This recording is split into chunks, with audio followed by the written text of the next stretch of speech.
At St. Paul Animal Control and at animal control agencies and private shelters nationwide, there's two breeds that are primarily impacted by animal homelessness, and that is pit bull type dogs and Chihuahua type dogs.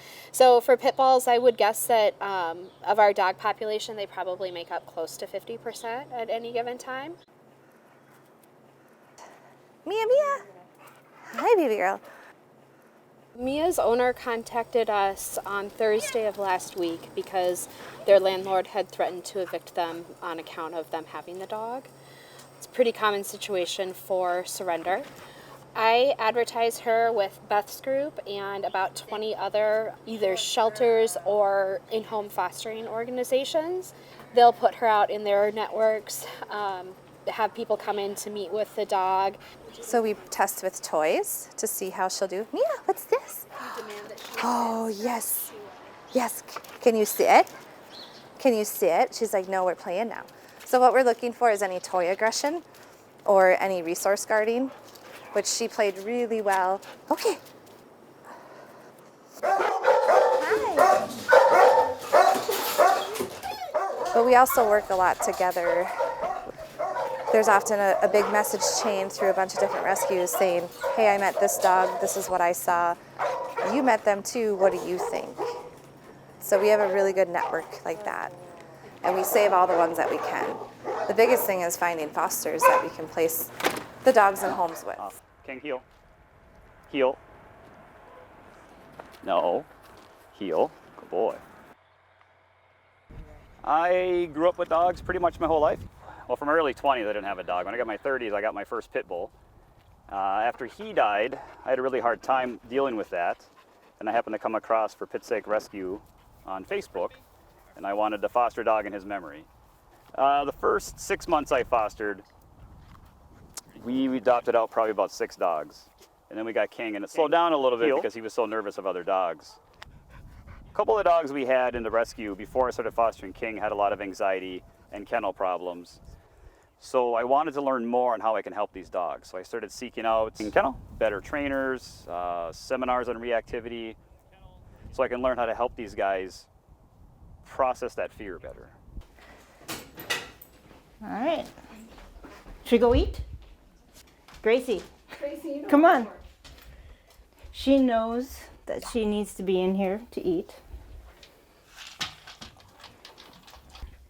She's learned to like this crate. This is an Alcatraz crate. But she does get destructive when she is left alone sometimes. So we kind of have to keep her in here.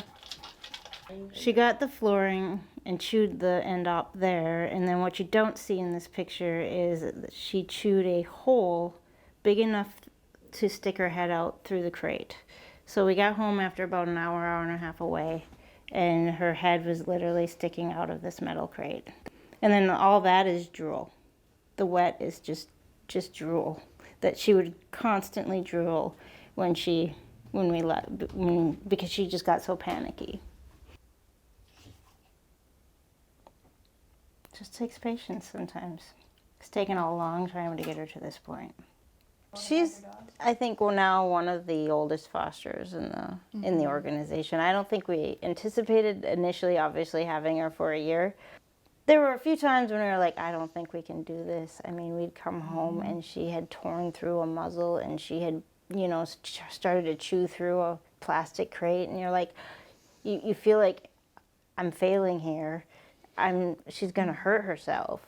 The minute we got that Alcatraz crate, I think, and we started really working on her, I think we both kind of knew and settled into the idea that it's going to be a while before she's ready to transition. I think she has been ready for the last 3 or 4 months. It just needs to be the right person. So really, there's a huge wide range on different types of dogs that we have. So Pixie, who's 4 months old, if it's a good home and they're going to give her the guidance that she needs, she's a lot easier to adopt out. And those are the kind of dogs that go fast. King has a lot of reactivity towards other dogs, so he's harder because we're more select on who we actually adopt him out to. So we try to get as much exposure as we can.